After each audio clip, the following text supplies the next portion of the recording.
surat Ali Imran ayat 102. Ya ayyuhalladzina amanu taqullaha haqqa tuqatih. Wahai orang yang beriman, ini berarti panggilan buat kita. Kalau ada ya ayyuhalladzina amanu, wahai orang yang beriman, pertama yang dipanggil kita, yang kedua isi dari seruannya ini terkait dengan keimanan. Kalau kita lakukan kita beriman, kalau kita tidak lakukan kita tidak beriman. Kira-kira begitu. Nanti kan ya ayyuha itu ada banyak, ya ayyuhal kafirun. Nah, ini ya ayyuhalladzina amanu. Allah memanggil kita dengan panggilan yang paling baik. Bukan memanggil kita sebagai manusia, karena manusia bisa salah, bisa melakukan kesalahan, bisa melakukan keburukan, memiliki aib, tapi Allah memanggil kita dengan panggilan yang paling baik, yaitu wahai orang yang beriman, karena di mata Allah iman adalah sebuah konsep yang paling baik. Ittaqullaha haqqa tuqatih, bertakwalah kamu sebenar-benarnya atau sebaik-baiknya. Bapak dan Ibu sekalian, jamaah sekalian, ayat 102 Ali Imran ini adalah ayat ideal.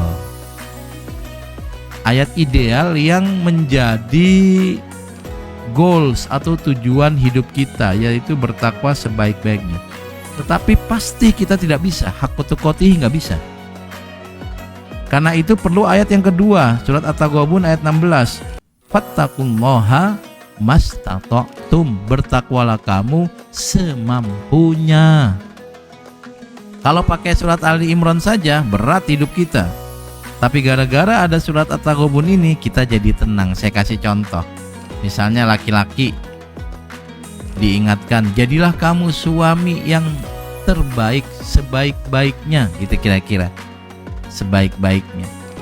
Itu sebuah sebuah keadaan yang menurut saya tuh kayaknya mustahil deh. Menjadi suami yang sebaik-baiknya itu mustahil. Tapi perlu diingatkan supaya kalau kondisi kita adalah segini levelnya, dengan keinginan menjadi suami sebaik-baiknya, bisa naik level gitu. Walaupun kita tidak akan menjadi suami sebaik-baiknya, nggak bisa. Terima kasih. Saya nggak tahu sama sebaiknya itu gimana. Mungkin kalau di rumah dia bantu istrinya nyuci piring, nyuci baju, nyetrika, mandiin anak, nyebokin anak, tapi harus bekerja.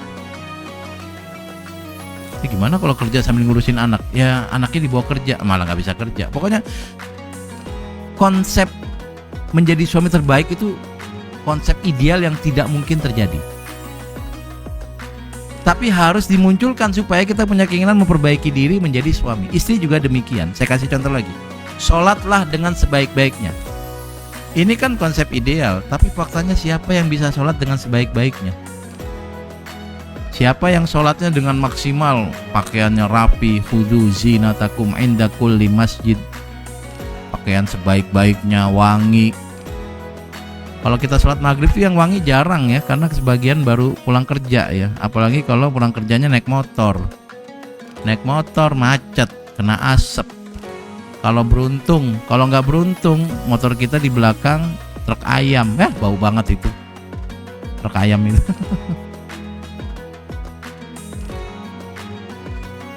Lalu kita sholat harus sebaik-baiknya, berarti kita ya pulang ke rumah dulu, ganti baju dulu, dan seterusnya. Lalu sholatnya harus awal waktu, khusyuk. Nah sekarang siapa yang bisa sholat khusyuk? Kita bisa, tapi kan nggak bisa 100%. Wah, kadang-kadang kita masih mikirin bacaan imam, kalau imamnya kepanjangan, atau lagi sholat ada nyamuk pengen nepok. Ada di tangan, goyangin dikit kabur, datang lagi, goyangin lagi. Tidak, kita mikir nyamuk kurang ngajar nih, nggak datang lagi. Tuh sempet-sempetnya mikir nyamuk gitu. Lagi sholat padahal. Tapi tetap konsep sholat sebaik-baiknya harus muncul supaya kualitas sholat kita naik dan tidak akan sampai pada titik dimana kita menjadi orang yang sholat sebaik-baiknya, nggak bisa. Takwa juga sama. Jadi haqqa tuqatih itu tataran ideal yang harus kita upayakan. Tapi faktanya nggak bisa, teman-teman. Nggak bisa. Anda ngobrol silaturahim, ini niatnya bagus nih, silaturahim, ketemu temen, ngobrol, ngobrolnya setengah jam. Teorinya orang ngobrol ngebahas satu tema penting itu cuma 6 menit. Setelah itu ngobrol yang enggak. Ya nyerempet gibah dikit-dikit, enggak jadi sebaik-baiknya takwa. Ada nyerempet gibahnya. Tapi kadang-kadang malah kita niat datang untuk gibah, 100% gibah malah. Teman-teman, Anda mengukur deh, bisa nggak kita takwa sebaik-baiknya? Nggak bisa. Karena itulah saat menjelaskan takwa, 2 ayat ini dipakai. Kalau haqqa tuqatihi dipakai saja, takwa dengan sebaik-baiknya, kita gagal menjadi orang yang beriman. Tapi kalau yang dipakai cuma 1, fattaqullaha mastata'tum, kita jadi lalai. Nyantai aja lah, saya mampunya sekian. Tapi kalau kita punya komitmen untuk sebaik-baiknya, kita akan berusaha dan pada titik tertentu kita berhenti. Itulah mastata'tum kita. Mastata'tum kita tuh seperti itu. Baik. Maka 2 ayat ini menjadi penting. Sampaikanlah bahwa takwa itu adalah sebuah konsep yang penting. Tadi yang kita sebut takwa itu padat isinya imtisalu awamirillah, semua perintah Tuhan. Wajtinabu nawahihi, dan larangan-larangan Tuhan. Tapi kita tidak akan bisa haqqa tuqatihi. Bahkan Nabi saja, Nabi yang sudah sempurna, Allah bilang ya ayyuhan nabiyyut taqillaha, wahai Nabi bertakwalah kamu. Takwa itu nggak ada titiknya teman-teman. Anda pikir ibadah ada titiknya? Enggak. Kalau usia Anda 100 tahun ya Anda tetap sholat 100 tahun. Apakah ketika 100 sudah Anda lewati, umur Anda masih ada, sholatnya berhenti? Tetap sholat. Berhentinya sholat Anda saat mati. Takwa juga berhentinya kita takwa adalah saat mati. Oke. Jadi 2 ayat ini penting, jangan dipisahkan. Inilah pentingnya memahami ayat secara utuh satu tema. Kalau dengan Ali Imran 102 sulit hidup kita, sangat sulit. Anda makan barang yang halal saja sangat susah. Kenapa sangat susah?